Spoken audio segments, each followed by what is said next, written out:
رضيت شلون غيرك يحكي وياي وغيرك تبقى لمساته بإيدي، شلون انطاق قلبك يمر فد يوم وشخص غيرك حبيبي يصير لي، صدق ترضاها وي غيرك أسهر الليل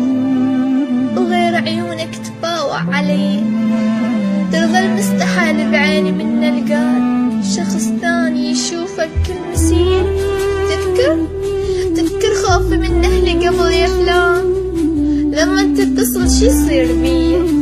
أصعد فوق رأسا واقفل الباب، إذا صعدوا نفس ما يبقى بي، حتى اخواني ما تسمع حبيب الصوت، أعوف فراشي واختل بالسوية،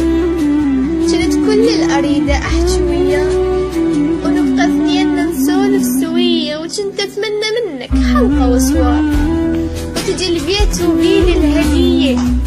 وبذكر اللي ينطوني إلك وارتاح وظل وياك أعيش مني، وهسه شخص غيرك جوا بالهول وجوياك سيد هالهلية، وأهلي وافقوا وانطوني أفلام تتلحق علي لو هاي هي، وجيت نسحت نحكي انت لولا لو منك أقول الماكو جيد، تعال شويك أقولك جوا بالهول، والسيد بدا يصيح علي وبس الرجل يقولي بيثقبني وما أقدر أرد شلون بيه، تعال ادخل عليهم واكسر الباب وقلهم بدكم خلقت بس إلي، وترى صوت الهلاهل قلبة البيت واننكم على الخدود بإيدي، مو قلت لي يا عمري اقلب البيت اذا واحد غريب ابن الي، تعال الحق ولك عقده علي حبيبي شلون لو يدخل علي الباب ويظل وياي يحكي بغير نية، سولف لك بعد لو كافي مثلاث